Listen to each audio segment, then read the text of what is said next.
I ask you, if you are walking down the road and you see a child about to be raped, do you stand aside and let it happen? Do you say, I cannot decide if that is lawless and wrong and a violation of their rights? I'll let the courts decide. Or do you intervene? Then I ask you, if government tyrants are raping our liberty, our birthright, mine and yours and our children's, do we stand by and wait for courts to decide? No. We peacefully stand up and we say no while we can still do so peacefully. We refuse lawless legislation. This goes back to when the Constitution was being debated. And Alexander Hamilton said, all legislation that violates the Constitution is void. It is not law, it is lawless the moment it is enacted. People of liberty and peace and faith and justice and law are duty-bound to defy and to refuse lawless legislation. I, for one, will not obey Initiative 594. I will not comply. And I call on the people, the representatives, and our sheriffs to affirm that. Because if they enforce lawless legislation that violates our rights, they violate their oath, the law, and our liberty. Our birthright is not to be touched. My name is Gavin Seim, and I will not comply. My name is Gavin Seim, and I will not bow down and lick the boots of tyrants. My name is Gavin Seim, and I will start out on my knees, but I will stand on my feet against tyranny, and I will not back down. If you will sit silent, if you will sit silent and let all the blood that was spilled to give us liberty go to waste, if you will sit silent and let liberty perish with a whimper and a groan and will not even stand so much, no, nor lift a finger, then you are culpable in that loss. I, for one, will not comply. For if liberty is lost, my children will never say to me, you didn't even try.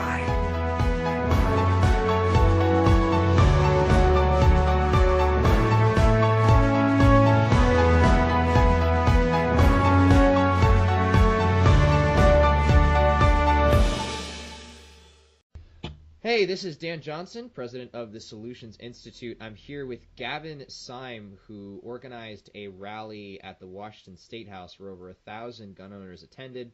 It was covered by Truth in Action, townhall.com, and more than that. And one of the reasons it was covered is these 1,000 gun owners actually straight out broke the law. I believe it was I-594 passed in Washington that banned some certain firearm transfers, and they flagrantly not only decided beforehand that they would break the law, but actually carried through with it. And I wanted to talk with the organizer about a few things concerning, why was it necessary to break the law? What led you to actually taking this action? Why did people engage in it? Usually people are scared to do something like that. And the process that went into openly violating the law and doing it as a form of protest, as a form of activism in the state of Washington. So we're going to focus a lot on the process today. Thank you for joining me again. As a disclaimer, the Solutions Institute only takes one position, and that is good ideas do not require force. Otherwise, each interview published at the Solutions Institute is chosen for its focus on the process and how to instruction. Any opinions expressed on any other issue by any author or commenter are strictly their own. So, welcome, Gav. Thanks for interviewing with us. Hey, Dan. Good to be here. Thanks for having me. Yeah, absolutely. So I want to learn a little bit about you. What got you into political action? What kind of major political action have you done before this? Tell us a little bit of who Gavin is. I'm kind of, I guess you could say, an unexpected activist. My background is in photographics. It's my day job. I was actually raised, homeschooled out in the country and grew up in the home improvement industry. Ended up doing photographics and getting into that at a fairly young age before the digital age came around, and kind of transitioning into that and becoming a educator and a speaker and somebody that makes wall portraits of families and things like that. So long story short, I would travel quite a bit, and I would take the family on these long road trips where we'd be making educational films and making new photographs and teaching workshops and things like that.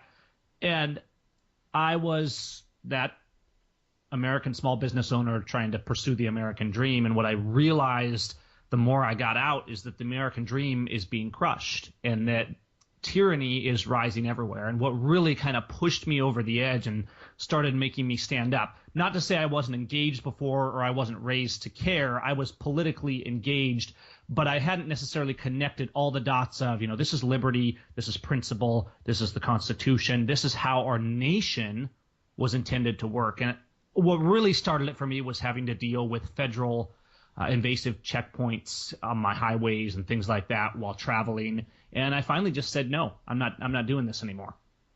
Okay. And what did that lead to? You just said, no, you're not going to do it anymore, and then went to a local city council meeting, or where did that lead to? No, and generally my approach is not to go to the local city council meeting. If I show up at a city council meeting, it's going to be a bad day for them because I'm not there to ask their permission or to play their games or to be their subordinate and play nice with them. And I have a relatively simple approach. And just to go back to your question, where it went from there, the first time I stood up was on a highway in Texas. And it's funny because Texas, of all places, who is supposed to not be trampled by anyone, they have tyranny all over the place. And not that they're the only state, but it's a reminder that saying we're free isn't enough. We have to step up and we have to take that stand. And so the first time for me was at a checkpoint in Texas, and they wanted me to answer their questions. And I'm traveling with my family in our RV, and it's 60 miles inland. I hadn't even crossed over into Mexico, and they were asking me questions, and I just said, I'm not doing this. And they said, we'll pull over to secondary, and I said no.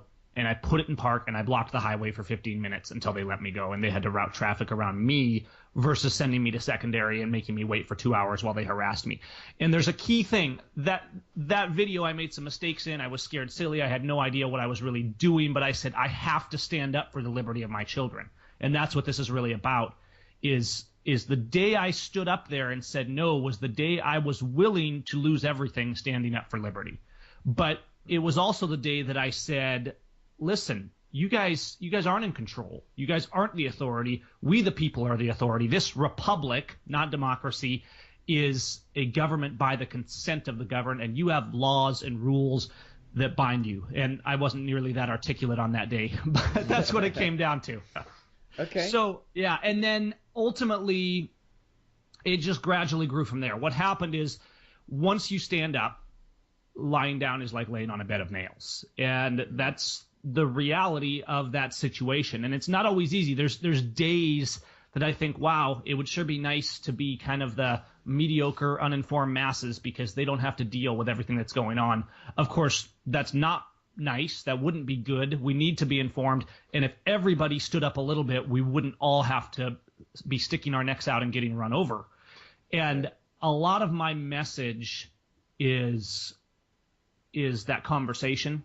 So that message continued basically how I got involved more in politics and eventually ran for Congress last year in Washington State and started getting noticed, I guess you could say. A lot of it came down to my experience was in communicating. I was already in the industry of teaching and being energetic and talking about my industry and my trade and being passionate about things. And so as that extended over into liberty, I started doing videos of activism and things like that, just asking questions of government, challenging them, saying no when they gave lawless commands.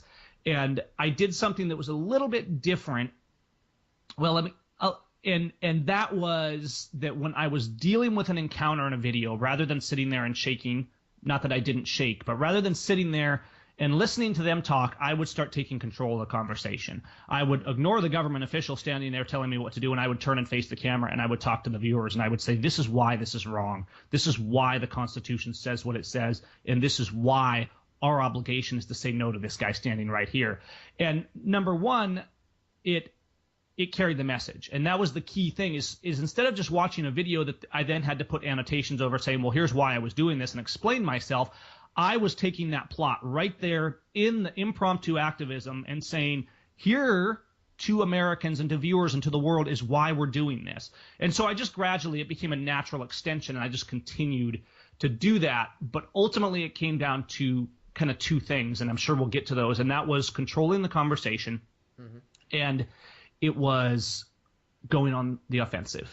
And when I say go on the offensive, I don't mean going and beating people up. I mean going on the offensive in the sense of you don't wait for them to come and harass you. You don't wait for them to be chasing you. If you see a problem, you step up and you go challenge them, because they're the servants and we're the masters. That's interesting. That is quite the introduction to what we'll be talking about. Actually, a really good segue into this rally. So this rally that you organize, it's covered by Truth in Action. It's covered by townhall.com. You get a decent amount. I haven't seen much dinosaur media coverage on it, but you get a decent amount of at least alternative media coverage. You get a decent amount of people to show up, so it seems. And yes. So what inspired you to organize this particular rally? Give the background to what the injustice you saw and why you decided to organize this particular rally. Well, for me, it's always the same umbrella, and it's always liberty. It's always our Constitution. It's always people's rights, and it's always that equal playing field. So, whereas a few months ago I had an issue where I pulled over an officer for driving an illegal unmarked car. Last month it was gun rights. And the people that aren't big fans of me often like to say, well, what's your issue with this? Or what's your issue with guns? Or what's your issue with that? And I say that none of those things are my issue. My issue is liberty, although gun rights are right up there at the top of that. What happened with the rally in Olympia is they were trying to pass this Initiative 594. And long story short, you can go read it. It's a ridiculous, ludicrous 18-page bill for Washington State. It was funded with out-of-state money by people like Bloomberg, and it was basically a test bed for ultimately gun confiscation. And they're moving forward. They're going to other states. So don't think this is just a Washington thing. They're coming for you next, wherever you're at. They spent millions and millions and millions of dollars to foist this on the voters of Washington State, and they sold it as, oh, it's just a background check law. It's just for your safety. Well, whenever government says it's for your safety, you better look twice. And I clearly affirm that my rights, the birthright of my children, are not open for negotiation. Shall not be infringed means exactly what it says. And even background checks are completely unconstitutional. But this bill that they were trying to pass, this legislation, was far more than background checks. It actually makes it a crime to so much as hand a gun to a friend. So you come over to my place and I say, hey, let's go duck hunting. Do you want to try my side-by-side? I give you that and you give it back to me. And at the end of the day, we're actually both felons under this law. Okay. So it's an absolutely ludicrous law that takes it to a whole new level, because once everybody's a felon, it's pretty easy to take everyone's guns. And most people are felons now in Washington State, because people hand off guns all the time. Hey, look at my new gun. A lot of people don't even realize what's happening here. So a lot of people were opposing this, and I had just come out of a run for Congress, and where I differed, even though I lost the race, and that wasn't surprising being a 29-year-old unknown first-timer, but I did stir things up constitutionally in this district and started to gain some credibility in the conversation between that and my videos and things like that. So rather than just disappearing after I lost an election, the key to me was the conversation, whether I win or lost the election. And so I just continued doing what I had always been doing and keeping the conversation moving. And ultimately what happened is I was thinking about this legislation. I was thinking about Alexander Hamilton and the Constitution, the Federalist Papers. And in Federalist 78, Hamilton affirmed that any legislation that violates the Constitution is void. And that's something I've said for a long time. And I thought, well, here's a perfect application of that. We call this law. It's not really law, because this law is so blatantly and defiantly unconstitutional that it simply is void the moment it was written. It doesn't matter that the people voted it, because they were duped into it, because the uninformed majority has no authority or right whatsoever to vote away the rights of their neighbor. And that's why we have a constitution. That's why we have a republic. That's why we have a means to maintain our fundamental rights. So I put out a video and I said, look, don't vote on this, and here's why. And I explained that. And then I kind of went into got fired up and passionate, and I said, but if this passes, we cannot follow it. We have to immediately take it on, and we have to stand against it.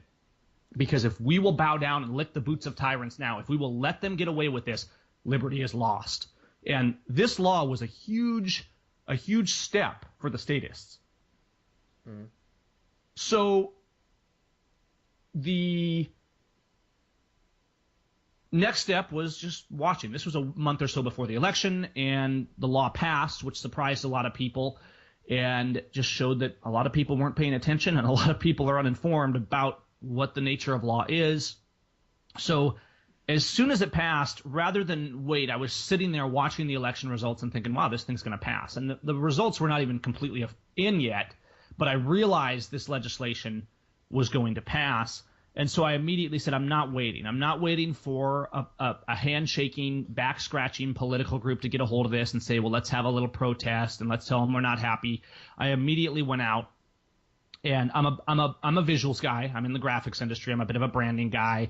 And so I put together an event right then and there that night and said, all right, I'm not complying. I'm going to stand, like I said in my video, and we're going to gather and we're going to defy this openly and disobey it because it's not law. It's lawlessness. And we're going to uphold the real law come what may. And so I didn't know if it would be me and a couple Patriot friends of mine, you know, like some of the team that worked on it with me, like Anthony Bosworth, and just, you know, 3 or 4 of us standing there defying this and getting arrested while making a video, or if people would rally around it. But I had no idea how much it would explode. And in retrospect, it makes sense because people are tired of neutered stands. They're tired of not standing up boldly. They're tired of political organizations pandering and playing the game. I set this up. I threw it out there thinking, okay, I'll work out the details later. I just want to get it out there. And I woke up the next morning to 1,100 people coming, and it just exploded all over the country from there, to the point where on rally day we had people come from all over the country. We had speakers flying in just to be there. People like Mike Vanderbo, like Sheriff Richard Mack, like Cope Reynolds. We had state legislators there with us, and we had it actually wasn't 1,000. 1,000 is some of the early and what the media estimates are using to downplay it. It was more like 2,000 to 3,000, and it was something else.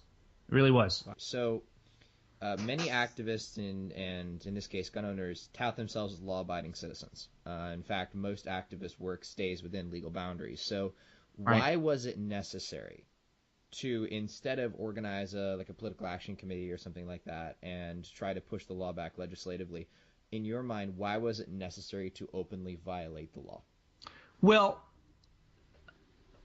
2 reasons, I guess you could say. Number one, and I know I'm picking here, but number one, it's in the literal sense, it's not law. And so from a legal perspective, we have to say, well, we're not violating the law, we're upholding it. And I think this is very important. Some people will say, well, technically it is law. Technically it's not law. Legally, because it so openly violates the Constitution, it is quite factually lawless, even according to the people that wrote our Constitution and founded this country. It's in violation of not only the U.S. Constitution, but the Washington State Constitution, Article 1, Section 24. Now, here's the key, though, and this is why not a group or a political action. This is why I said we have to grab a hold of this conversation and run with it. And there was a lot of political groups that I was in contact with. Some of them actually ended up opposing the rally. Some of the gun groups. Unfortunately, none of the major gun organizations stood with us that day. The Patriots were there. The people were there standing up for their rights, but the gun groups were not. And this basically is a challenge for them. It's saying, listen, it's fine to stand up legislatively. It's good to bring the lawsuits. It's good to have organization and a plan and legal stuff and all that going on. But we're losing our liberty. We will not take it back by simply protesting. And activism at some point has to come to defiance. And ultimately, here's what this comes down to. If we don't defy lawlessness, if I say I follow the law, do I not then have to disobey lawlessness? So if a law says, well, now it's okay to burn your neighbor's house down, do I not have to disobey that law? Do I not have to oppose that law if I'm upholding actual law and justice? And the answer is yes. If a law says we can take your guns, if a law says you can't give a gun to your neighbor, if a law says you can't protect yourself, it's our duty as a people of liberty to defy that openly. And yes, bring the lawsuits too. Bring the legislative. In fact, I know quite a few legislators. I know lawyers. And I talk to these guys about this as well. And I take more of the bold activist approach, but I don't ignore the rest of it. I mean, I did run for Congress. I understand the legislative process. And the key is that the people have to stand up. Our politicians are not going to fix this. And I was just watching the news yesterday with the new Speaker of the House election and all this stuff going on. And I said, you know what, guys? We keep electing legislative eunuchs to our halls of government. And they're not going to fix it. We have to stand up. In doing so, we need to start electing people that will stand the line with us instead of opposing us. But ultimately, it falls to us, the people, as a self-governing republic. We have to step up and do that job. Okay, and that's it's a really interesting argument as to why, in this particular case, it was necessary to violate the law. But how did you initially bring people into the event? Did you just put up a Facebook event? Or how did you initially bring people into it? Because, to be honest, whether it's a tax strike or whether it's a go make yourself a felon day or whatever you want to call it, the concept of violating the law to the point that you could actually be caged for it is something that most activists, most people in general, will not want to do. So how did you initially bring people into the event? I think it would surprise you how readily people were to stand. I mean, a lot of brave patriots stood that day. I think the bottom line is you cannot waver. You have to have some people willing to step up and lead the charge, as it were, and be willing to step up and say, no, here's why and here's how, and this is what we're going to do. So like when you said that you would do it if nobody else did. Absolutely. Basically. And I would have been there getting arrested if need be. I have no problem with that. And had I done that, see, for me, I'm always carrying the conversation. So a lot of my activism is just me. And I know that there's a risk of me getting arrested or shot or whatever could go down, but I never do it without a camera on it. I never do it without the conversation. For my own safety, pretty much everything I do is very public because it puts them on the spot. And I have forced county governments to get in compliance with the law multiple times. And I have started massive conversations because of standing unwavering on principle and upholding the real law. And so in answer to your question, I have to say I knew people were ready to start standing more so than, let's say, 10 years ago, because they're aware that their liberties are being taken. But I think while I'm incredibly proud of the people that stood, even I didn't expect it to explode as much as it did. I mean, it was getting national coverage on the the blogs and the medias and the gun blogs and things like that before the rally ever happened, because it was saying, whoa, this is different. This is not a protest. And I made it very clear, this is not a protest. And we basically laid it on the line. I said, listen, Washington State government and Washington State Patrol and all of you, we're not negotiating. We are here and we're going to violate this law. You're not going to arrest us because that's the law, and we're not going to tolerate criminal actions from you. Now, I truly believe that the bloody revolution is the last resort of good men, and that we should take every action we can, and I get that impression from you guys too, to stand peacefully for our rights. But at some point, you have to be willing to say, I'm not going to back down no matter what happens to me. And to me, taking a bold action now, defying lawlessness in a open and bold sense, and getting people to rally around that, using the conversation, making it clear, making it bold, is very key, because I'm trying to prevent the next American Revolution. I'm trying to get people to stand now, because I believe that if we start standing up now and we all start sticking our necks out, that we don't have to resort to violence. And to me, that's the goal. I want to protect my liberty's children. I don't want to leave them a country where it's just chaos. And so we're all duty bound, in my opinion, to stand up boldly and say, no, this is law, and we will stand up for it. We will defend that as needed, and we will do so as peacefully and principled as we possibly can, and make sure that's at the forefront. Yeah, as far as, in Solutions Institute, the only thing we take a stance on is that use of force, is that use of violence. And I wrote a founding article, the first article ever posted and published for the Solutions Institute, with the definitely unprovocative title of "Is It Time for a Violent Revolution?" and Right. took several months examining, the world around us and the history of violent revolutions around the world, and that basically every single one of them led to greater tyranny for those people. Unfortunately, yes. And even we look at the American Revolution. We actually, and it's defined in the article for our listeners who ever want to go see it, but the American Revolution wasn't technically a revolution. It was more of removing an occupying army from our country, which was a little bit different. And so it had a different ring to it. It had a different set of circumstances. So yeah, I completely agree with you in that is the only position that SI takes is on that violent revolution. Now, but coming back to this interesting idea that this thing that starts as an idea and it starts to get media coverage and starts to more gun blogs and things like that pick it up. So what are some of you talked about the camera. What are some of the precautions you took as you decided to engage in civil disobedience and you brought a bunch of people along? Did you consult an attorney first? What are the precautions you took organizing something like this? The main precaution that we took and that was really effective. I mean, I'm a Christian. I'm a man of faith. I believe in liberty and principle, and I know that everybody's not on the same page. And there was lots of people standing with us that we weren't on the same page necessarily in terms of our faith, but we were standing together for liberty. The one thing that we put out there, and this is the key difference to me between, let's say, a riot in Ferguson versus what we did there, because people were actually shocked. We had 2,000 to 3,000 people come to Olympia armed in complete defiance of this legislation. We're trading guns. We were buying and selling guns. I mean, in every way, we were violating this. State Patrol everywhere. They chose to uphold their oath and not do a thing, which was the right choice. We nullified this law in an effective sense, and that nullification is continuing. There's ongoing rallies happening now in Washington State from other groups that are doing the same thing, ostensibly making it impossible for them to effectively prosecute this legislation. So the people, for really the first time, we've been talking about nullification for years now. For the first time in a large scale, we actually did nullify a significant piece of legislation. But the key thing for me, and when this rally ended, everybody went home, and there was not so much as a piece of litter on the ground. I mean, it was breathtaking. It really was. It was beautiful.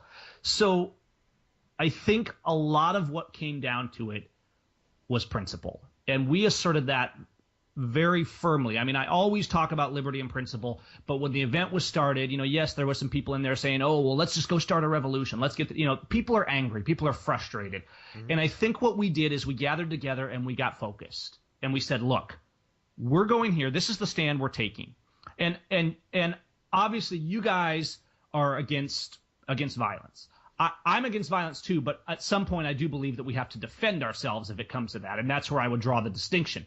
But the bottom line that we said here is, listen, we're here for peace, we're here for principle, for liberty, and to uphold the law. We need to keep the moral high ground. We never throw the first punch. We never fire the first shot. That's not how liberty should act, and we're here to represent that. And we kept talking about that the whole month leading up to this. We had a very active Facebook event page. I actually put out another video throughout the process. And so that continued to get more coverage of the political blogs and the news media, and keep that message going. And I think that was very significant. What you don't see if you analyze things like let's say the recent Ferguson protests that spread all over the country, is there's not a focus of we have to keep the high ground. We have to act principled. We can be bold. We can be daring. We can be defiant against tyranny, but we can't become the tyrants. We have to act in equality with the liberty we're supporting. I can't say I support liberty, but I'm going to go burn your shop down because I'm angry. That's not liberty. So I think that is the key thing, is the message and the conversation that we focused it with. Okay. All right. Awesome. So did you get to talk to people of some of the reasons that they personally came to the event? Did you get a variety of reasons? Did you what are some of the reasoning behind, besides just we're going to go violate the law? What was some of the reasoning that you got from talking to your attendees about attend, and if you can name a few of them or like some of the high-profile attendees who came, why did they come? Well, ultimately we were there for all the same basic cause, but let's take people like Sheriff Richard Mack, like Cope Reynolds, like Mike Vanderbo, who are leaders in the Liberty and Patriot movements. And I would say the message was pretty much the same, sometimes from somewhat differing perspectives. You know, Sheriff Mack was a sheriff for years, and he leads up the Constitutional Sheriff and Peace Officers Association. So he takes it from that perspective of upholding your oath. We had oath keepers there. The message, I would say, overall of why people were there is we're standing so that our children don't become slaves. And we're willing to die for that if necessary. We're willing to stand firmly, but we're not coming here to pick a fight. We're coming here to stand against lawlessness. And I think that's the key. You know, we keep calling this law. I think the message of the people standing there was very firmly, this is not law, and we will not regard it as such. Okay. So for the continuation of the interview, I'll just refer to it as a rule instead of a law. Or legislation. And I understand. I mean, this is normally what we call it. I'm not picking on your inference. I'm just saying that people really understood that by the time we came together there, that we had talked about it constitutionally. The message had put out there.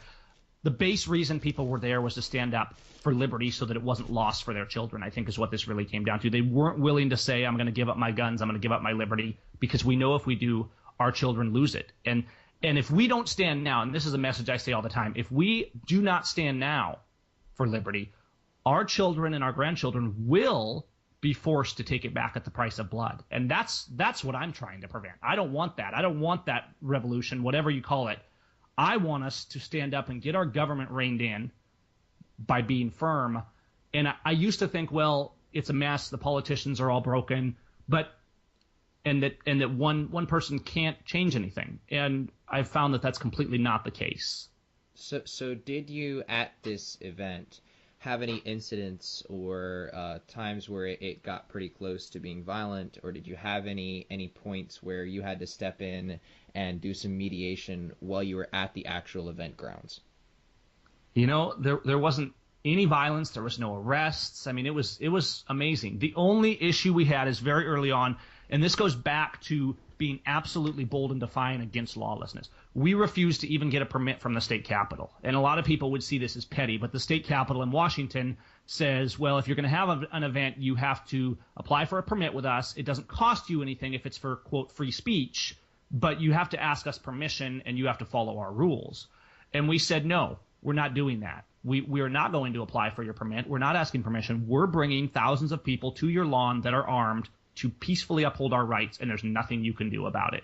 And so that sounds maybe rude and defiant to some people, but I think that is part of the key process here, is that you cannot negotiate with your rights. You cannot waver. The moment you waver, and I see this all the time when I watch other people's videos, when I watch activism, one of the key things I do when I do activism on my own or as a group is I don't waver. I stand my ground. I don't say I think that I can do this. I don't tell an officer, well, I don't think you should do that. I command them, and I mean this quite literally. I tell the officer, give me your ID. I tell the officer, this is what you will do. And sometimes people will get angry because they'll say I'm being rude or this or that. And just to be clear, if an officer is being polite and cordial and nice to me, I give him the same back. I always try and maintain that principle in that. What I'm saying is that government works for us, not the other way around. It's time to start putting the servants of the people in the place of serving the people again. And so hence go why, ahead, hence why you didn't apply for the permit. Right. And so what happened is, it wasn't that I was saying to the state, screw off, I'm not willing to cooperate, we're going to do whatever we want, and we're going to try and make it hard for you. I would send them an email and say, hey, here's what we're doing. We just want to let you know that we're going to be there. Let us know if we can coordinate, but we're not asking. And they kept trying to play politics with us and do all this, rigmarole. And they actually, it seems that they went to another gun group who was more willing to play games, and they got them to apply for a permit for the same day that we were there. And then they said, well, somebody else has the permit. And we didn't even waver on that. We said, listen, this is not a negotiation. We're not asking. You can call it whatever you want with your permits. We're not playing your game. And another key thing in this is, I would tell them this. My team would tell them this, but the very next thing we would do is go out and let everybody know what was going on. And some people would say, well, you're dividing, it's petty, this, you can't do that kind of stuff. But it was absolutely key to our stand, because we said, we're going to stand bold and principled. We're not going to bend to your whims. And then we would go out and word for word, at times, we would say, here's what the state told us. This is why we're not doing it. So it always came back for me to that conversation of saying, this is the message. So you maintain that open line of communication with everybody who is coming to the event. Wait, we're not getting a permit. This is why. This is what they said. This is what we said. You guys are all in on this. So you basically made even the planning process transparent to the people who were attending. Right. And obviously, if there was stuff going on behind the scenes that needed to be behind the scenes, that wasn't out there. But in a general sense, everything was public. And this is how I do it with my activism, too. If I do something, I will say, here's why. I will explain it. I'll put a video out there on it. And even while I'm doing the video, it's very common for me to be in a video with a hostile encounter with a police officer or something like that, and take a minute to completely ignore the police officer who's telling me what to do and turn to the camera and say, here's why we're doing this, guys, right there in the middle of it. Because it's two things. Number one, it carries the conversation. It educates people. But people don't recognize that if you stand firm and assert yourself, it's not about me swearing at the officer, calling him names or things like that. It's about me asserting my rights as a citizen who's upholding the law, and letting them know that I'm not their subordinate. I'm not afraid of them, and I'm not going to be put in a place of doing whatever I'm told to do just because they wear a badge. Because to me, their badge is irrelevant in the larger sense. Whether you wear a badge doesn't make you just. I respect people who uphold justice. Okay. So you mentioned also a little bit earlier, you talked about a co-organizer. How big is this organizing team for this event? What group of people did you put together? What kind of tasks were they assigned? Give us a look into the internal organizing this event as it went from a video to 2,000 people showing up in Olympia. We had a very small team. Ultimately, it really came down to about 3 or 4 of us. My brother, Nathan, worked with us on it, got some of the speakers and stuff organized. But then we had my wife, Sandra, worked on it. A lot of our key team was myself, Anthony Bosworth, who's a patriot from Yakima that ran for sheriff last year, his wife Maria, and Kit Lang from over on the west side. So we really had a core team of 3 to 5 people, depending on the time, that was focusing this, that was managing all the massive amounts of emails. I was pretty much handling the interviews. We had tons of interviews and things leading up to this, radio interviews, all that kind of stuff, podcasts, and keeping the message focused and strong. Had a great team working behind the scenes. And basically what it came down to is that wasn't planned beforehand. And I have a tactic that I use in standing up. It's being bold and resolved. And when there's an issue to be taken on, you charge it. You go on the offensive and you charge. And my theory, and some people will think this is crazy, but when I take on a situation, my technique is to run, waving the banner, and jump off the cliff.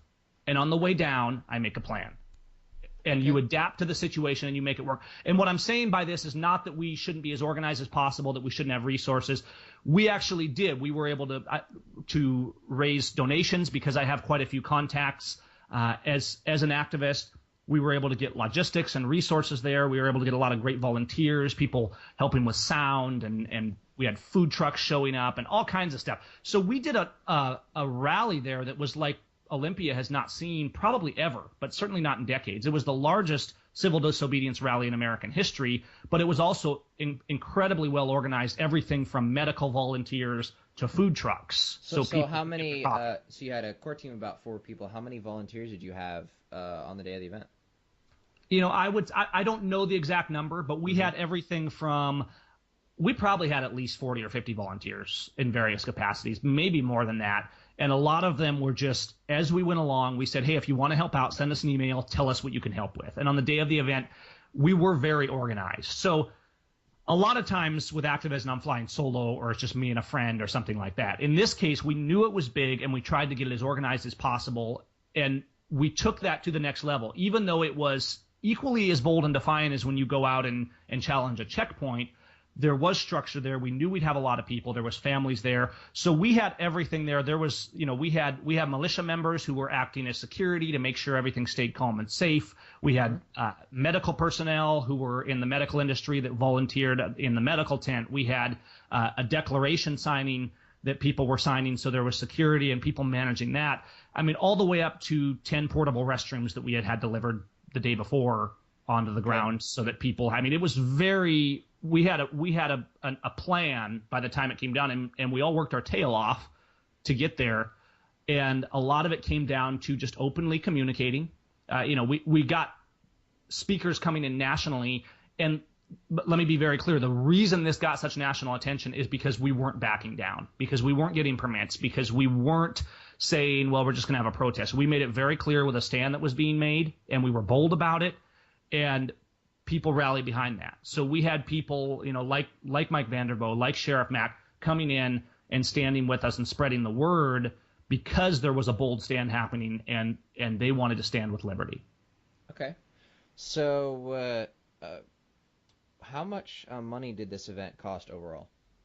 I would say we probably did it for around $5,000, and I'm just, I raised donations on my site through my normal channels. There was some donations collected the day of, but most of the fundraising was done beforehand. And I would just say, there's people that go to my website as an activist, and they just go there now and then and pitch in and throw me a few bucks to help with gas money and stuff like that. But during the rally, I pretty much focused everything on the rally. So I would say flat out, look, we need $800 so we can put toilets there and make this thing more smooth and professional for all the people that are going to be there. So who can pitch in? And people would just do it. And I'd say, all right, we got that. And so total, I would say it was under 5,000 or somewhere right thereabouts. And considering that the Patriots got together and nullified a law for, $5,000 that the state has spent probably tens of millions promoting, I think we did pretty good. So was there, with regards to those expenses, was there any major expenses, or were there any unexpected ones that became major expenses? Not per se. I mean, like the portable restrooms and stuff, when we realized how large it was and that we needed that was a bit of an expense. But people were really good about pitching in.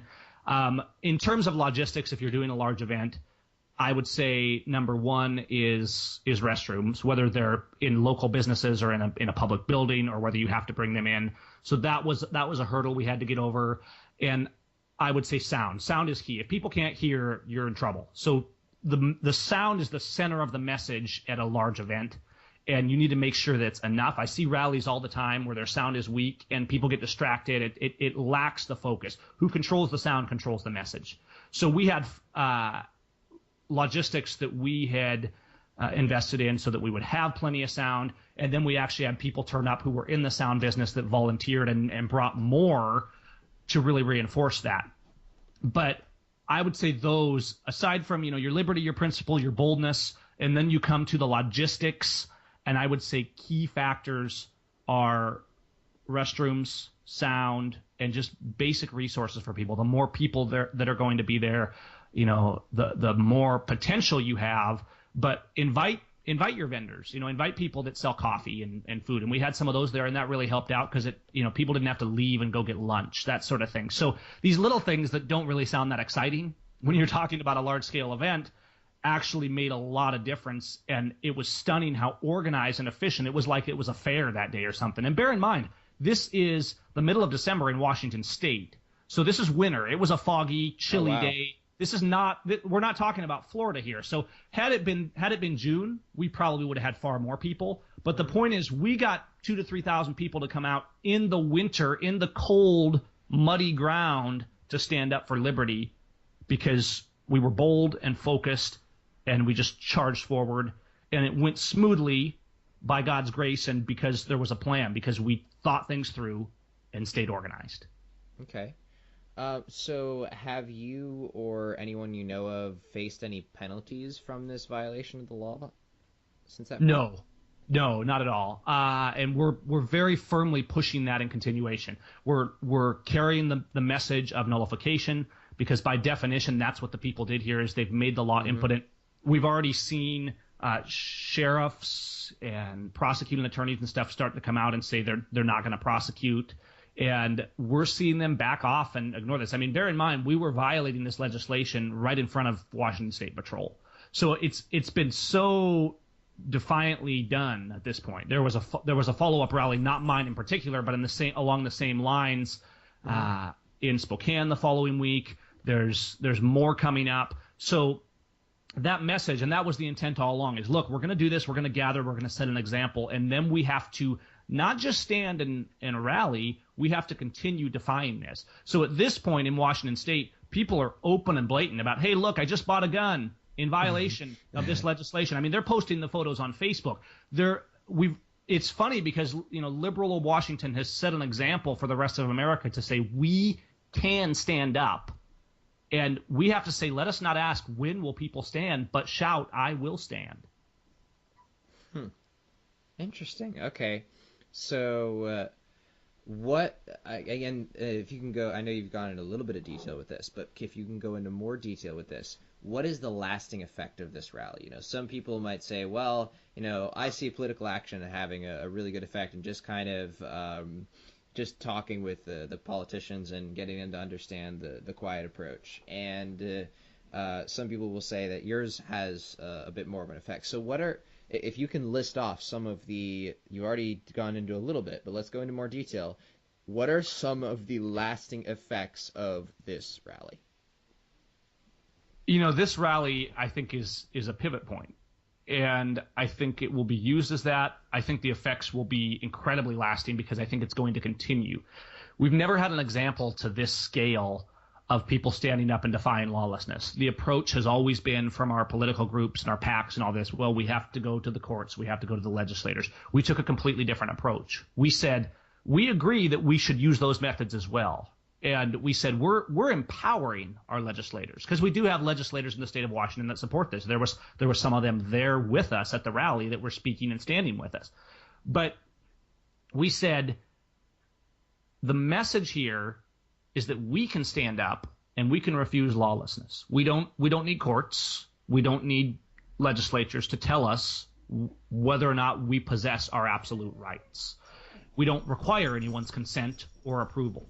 So that message is continuing because it's growing that conversation. A lot of the reason I think we're where we are politically is because people don't really understand their rights. They know that they're mad at politicians, so they just keep voting, and election season comes around, and it seems like we get more of the same.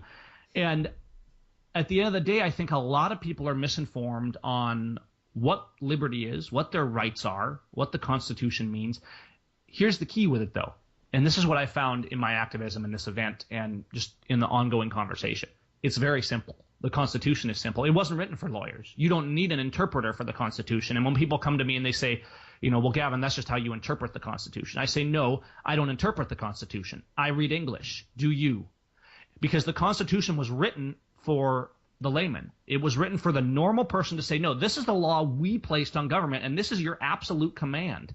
It's not open to negotiation. And in fact, the framers and people like John Locke, on which the bulwarks of America were framed, said, no, the judges aren't the legislators. They don't get to decide people's rights. They don't get to. And not to cut you off, it's a good tirade, but to focus on and what I mean by the specific effects, let's list off what prosecutors are saying no. What sheriffs are saying, no, we won't enforce this? How many of them?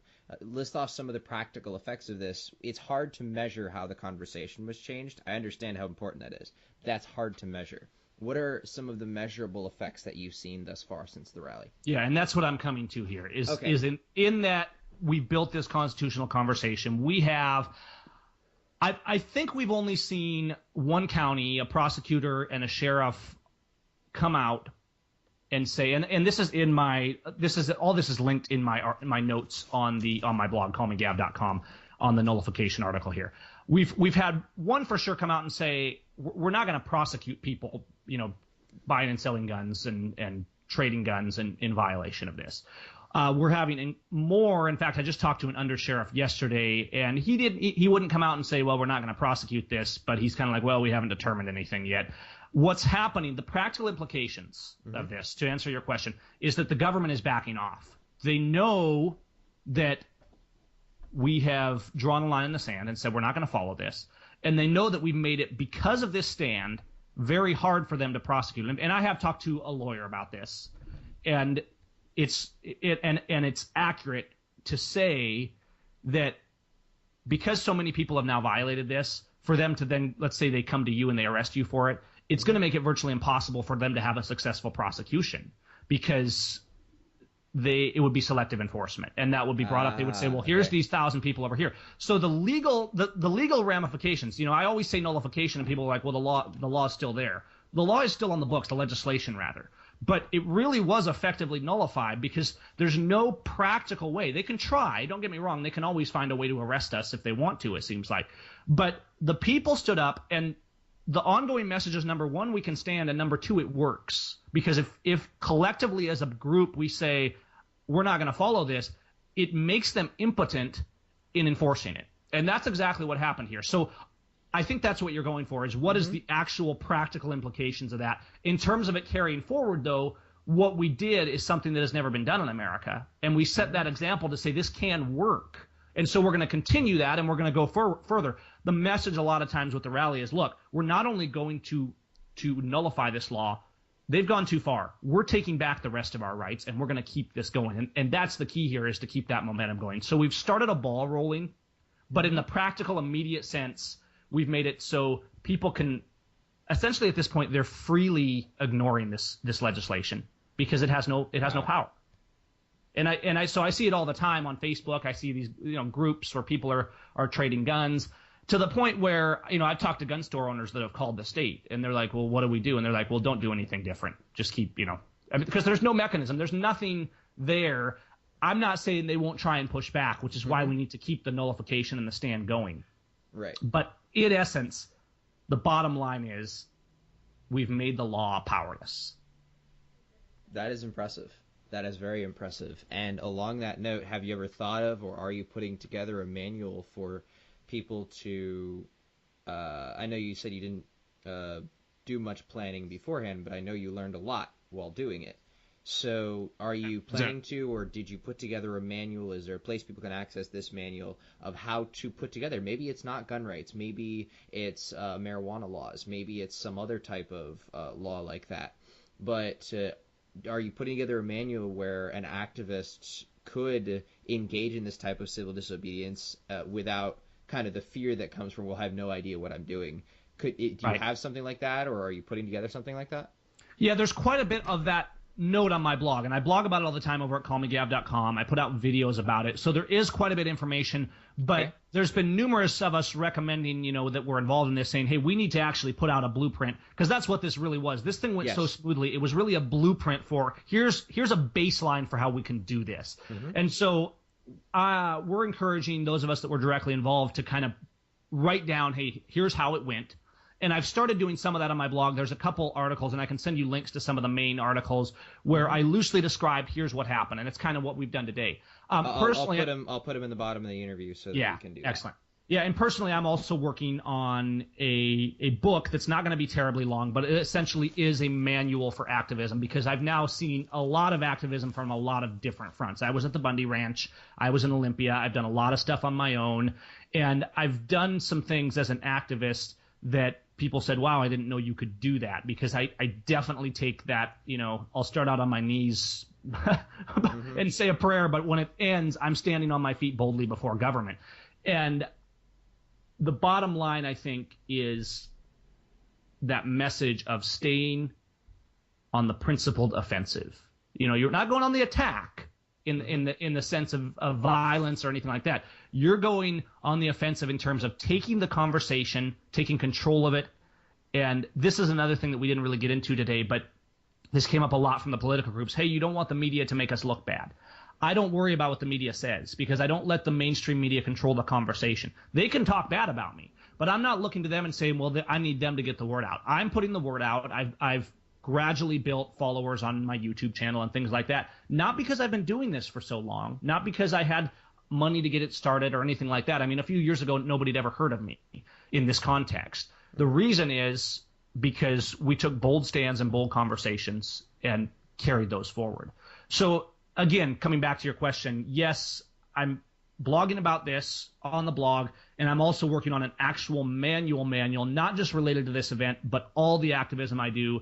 Because while I say I jump off the cliff and make a plan on the way down, don't take that to mean that I have no order or no plan. I meticulously analyze every stand I make and review what I did in the videos, what they did in the videos, and come up with processes for here's what we do. I've never been arrested, and if you watch my videos, you will be astounded that I've never been arrested.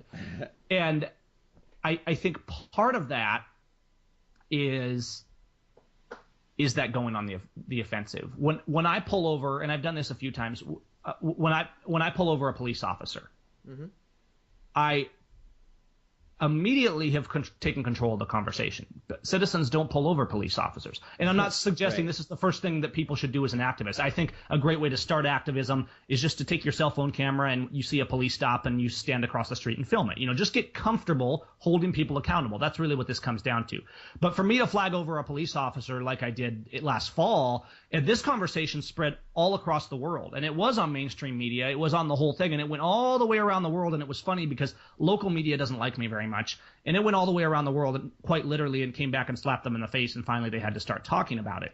But the conversation was controlled by making it to the point and making it bold.